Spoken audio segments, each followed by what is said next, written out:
Timpla muna tayo ng kape. So pauwi na tayo. Brewed tayo ng coffee mocha muna. Ayan.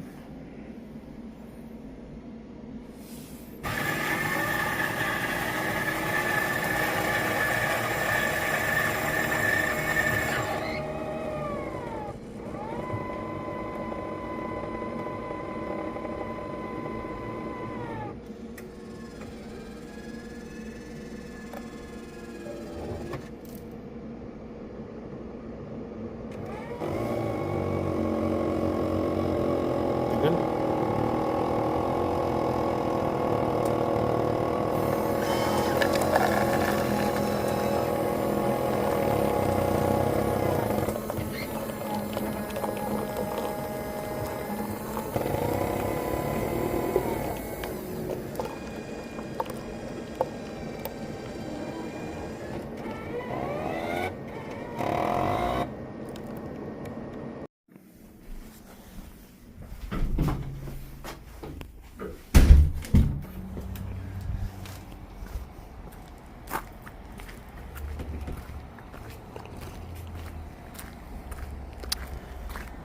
Sikat ng araw.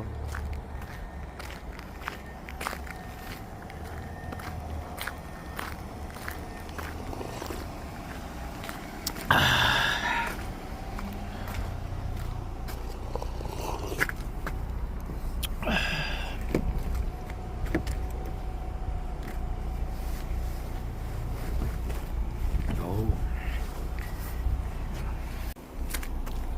Sikat ng araw, grabe.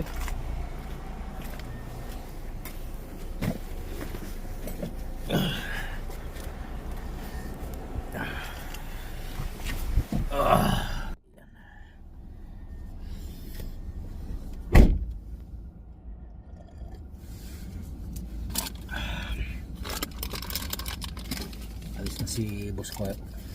Si boss ko.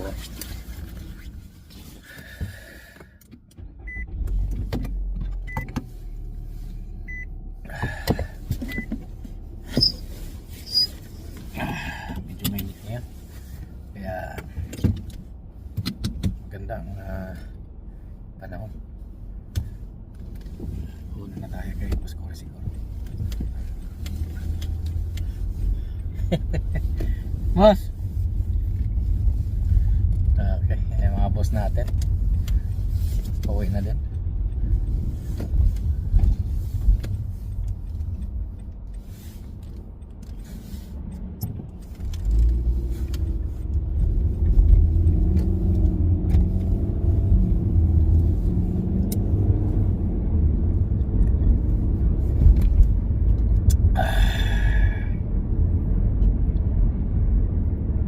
Ayan.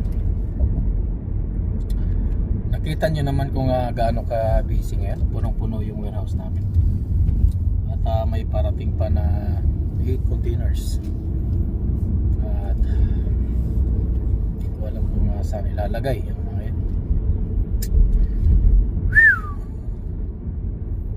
Actually, dalawa yung warehouse namin. Yun yung kila PM, kabilang building.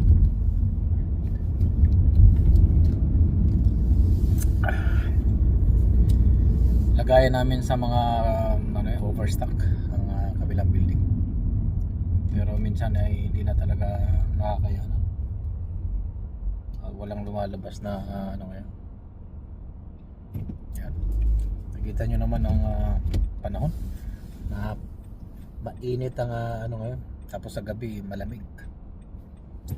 Yan ang isa sa problema ngayon.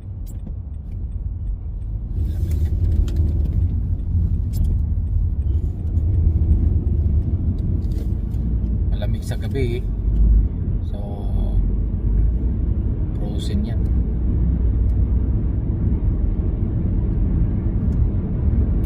Mo ang aliwala sa labas. Diba?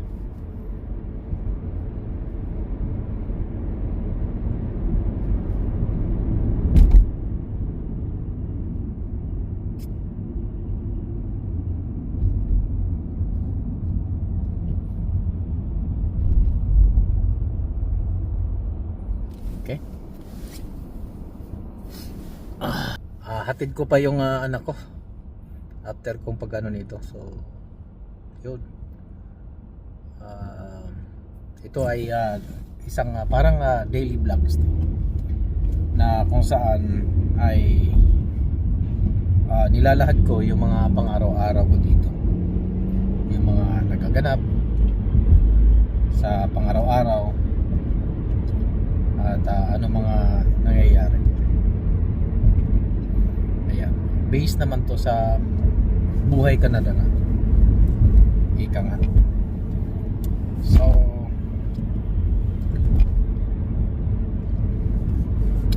kaya nga yan ang napili ko. Maraming umaano niyan na buhay Canada sa totoo lang, pero iba-iba silang klase. May mga travel adventurers o mga nag-adventure lang sila kung saan saan. Ayaw ko naman na ganun. Gusto ko mix yan na vlog na buhay Canada nga. So syempre, di ba, pag off day mo, ano ginagawa mo, pagka sa trabaho naman, ano naman ginagawa dito, ano mga nagiging problema, bakit nagiging stressful, magana trabaho pero minsan ayun, mapansin ko nga, di ko maintindihan yung sabi nga nila, minsan yung ano ko, yung buhok ko, yung anit ko, pag ginaamoy ko, amoy aswang. Amoy aswang na. Pero sinisearch ko, ang sabi,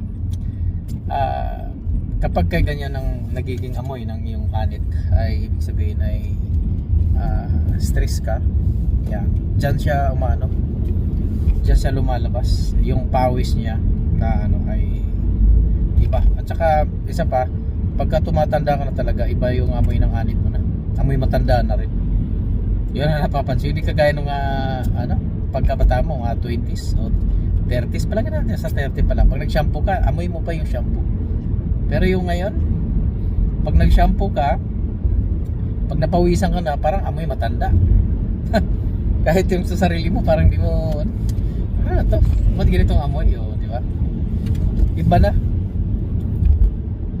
Tsaka hindi na nga rin ako pupwede sa mga mababango na mga shampoo. Ewan ko lang kung may naka-experience din ng ganun. Isa lang ang pwede na sa akin. Doon na ako lagi sa Head and Shoulders. Head and Shoulder ko na para sa calf at saka anti-dandruff.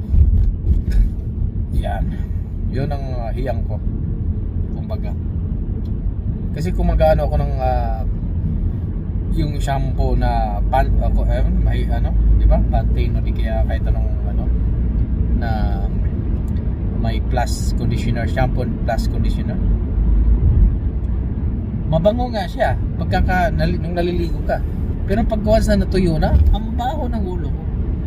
Tsaka kati ako ng kati, kutkot ng kutkot.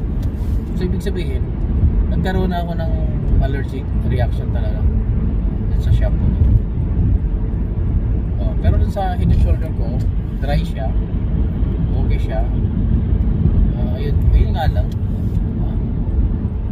iba na talaga amoy niya. Pero hindi katulad dun sa pagka normal na shampoo, hindi siya anti-dandruff. Amoy, hindi mo maintindihan. Si Chloe nga pagka umamoy sa buhok mo, sabi, what's that? Yak! Payak-yak. Ganun-ganun si Chloe. Pantot daw, sabi niya. Pantot ang ulo daddy. Pantot.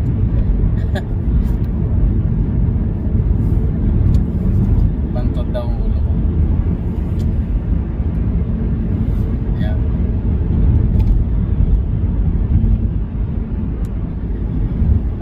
So natapos na naman ang weekend ng maayos at matiwasay na buhay. Ayan. Lagi niyong tatandaan na ang buhay ay wait lang. Tayo. Ayan. So yan na nga. Sabi ko nga sa inyo, ang buhay dito ay ganito lang lagi. Pagka end ng weekend, pag natapos na yung weekend, ay dito, may dala ko mga maruming damit. Yan sa warehouse. Lalabhan ko na yan. Ayan. Isang linggong mga ODs, mga ganon. For 1 week yan, dire-diretso. Para isang labahin. Ayan. Oh.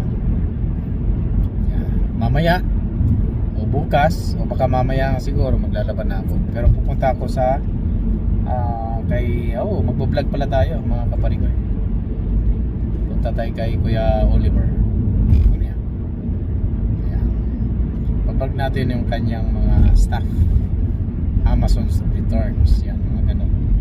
May mga binibinta siya na mga so yan, aabangan natin.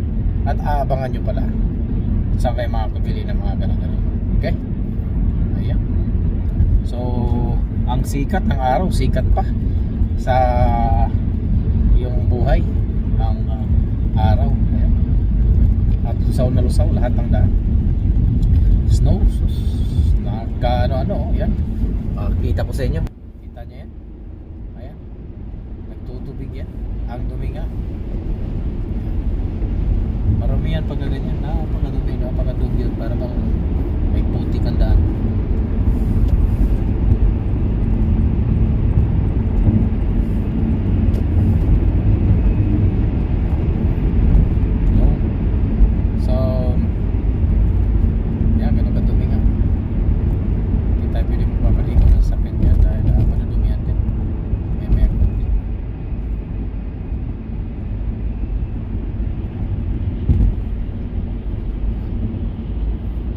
Tayo doon, then mag-aliw-aliw tayo ng konti, makadalawang shot, okay na. Pansin na, konting kwentuhan, konting libangan, ganun lang ang buhay. Yan yung sasabi ko sa inyo mga kaparigoy. Ang buhay dito ay ganyan lang kasi yan. Magkita kayo ng kaibigan niya, kunwari yan.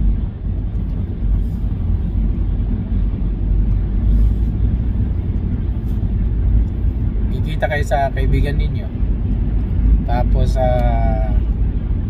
shot kayo, mga 2 shot lang, uwi na. Ayan.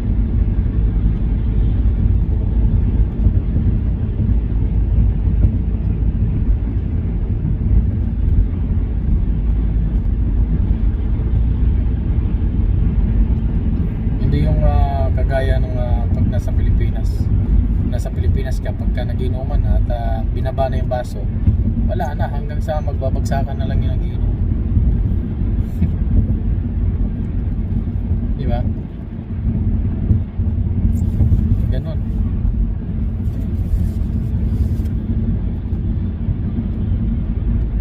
Ito, kasilaw-silaw ng araw. Makapansin yung silaw lang.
Sikat ng araw, so ibig sabihin talaga parating na ang spring. Yan, mataas na ang araw, so matagal na siya dumilim.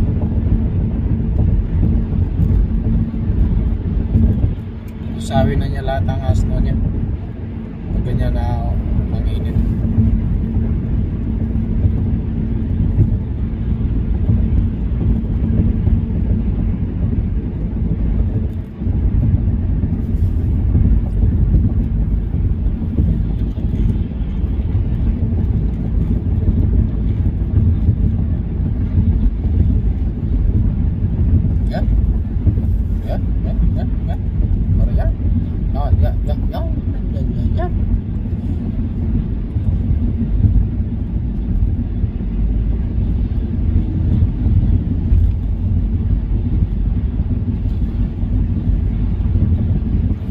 napakadumi ng sa kita niya.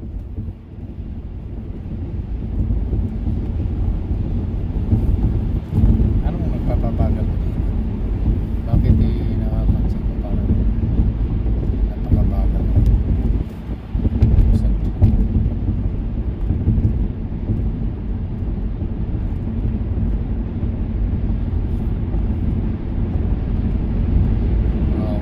Ganyan lahat ang kapaligiran kapag kay nawala ang snow. Para siyang disyerto. Yan, wala mga damo, puro brown lang yan. Pero wala ka kapag dating ng spring. Ayan, magiging babalik na ulit ng green yan. Lahat yan may mga puro may nabubuhay na ulit ng mga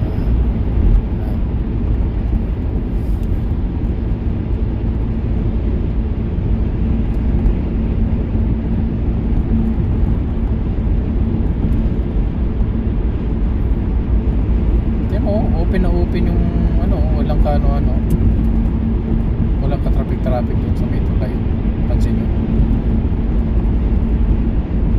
may mga makukunat, minsan may makukunat na tumutuloy.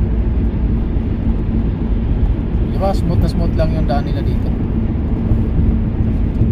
Ganun lang yan siya, ganun lang siya kaya straight. Okay? Walang tumatawid dyan, wala ka narinig na put put put ganun nagano ng horn, wala ka naririnig dyan.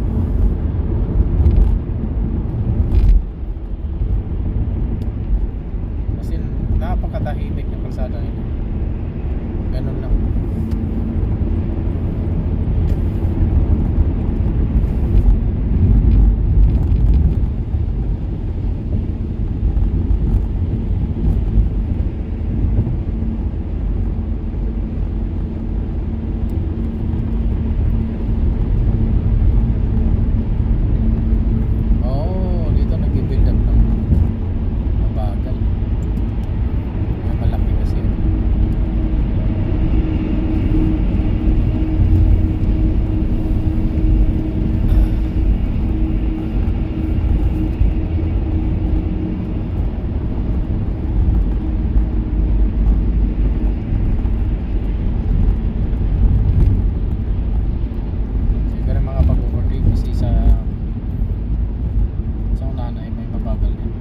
Ganyan pagka nag-overtake ka.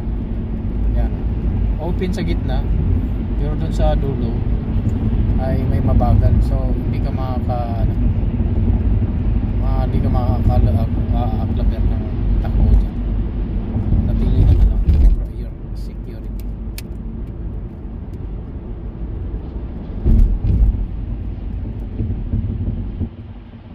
Okay. Dito na tayo. Umano din pala itong hinayupak na nagplato ko talaga.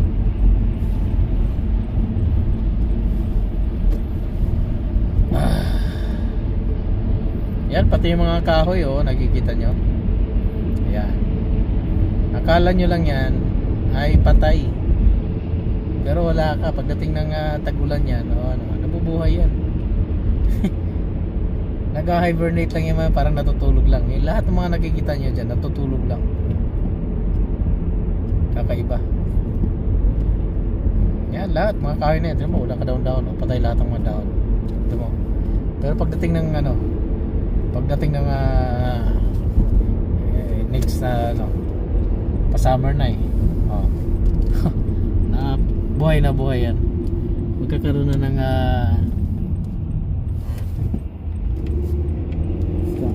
dahon.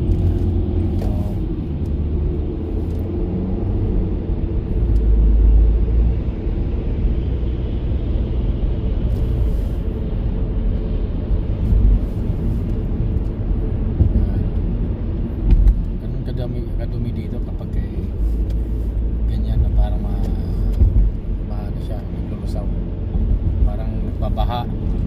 Hindi mo maintindihan na wala namang ulan. Imagine nyo na yung snow, yung nasa paligid na yan, yung na yan, blocky na snow na yan. Pag nalusaw yan, sobrang kadamakmak na ice yan. Kaya dito sa sa may part dito sa Canada ay pag ditong pa winter pa spring ay pinag-iingat ang lahat dahil yung mga lake nila dito ay frozen pa. Then kapag ganyan na frozen, then may biglang bumulusok ng mga nalulusaw ng mga bloke-bloke na ilog galing sa bundok, ay babara yan. Pag nagbara, biglang aapaw yung ilog. Ito aapaw, yan na. Lunok kumbaga sa kwanta. Flood na. Yari yun. Lunok kumbaga sa Bisaya. Lunok pa.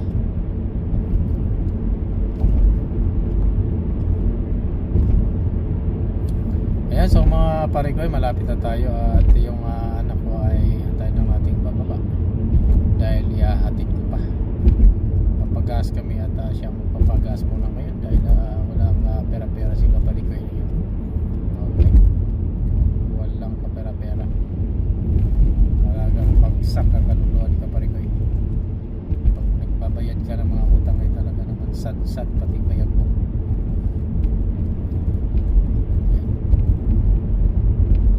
Kawawa si pare ko ninyo ngayon.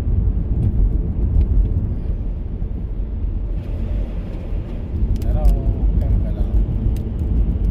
Life well goes on.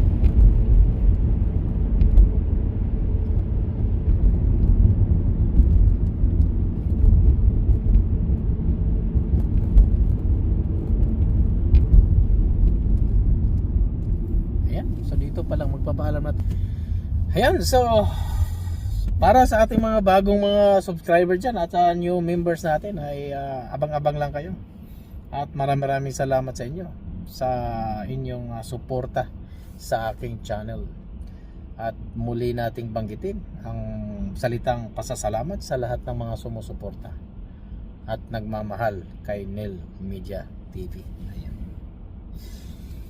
So hanggang sa muli.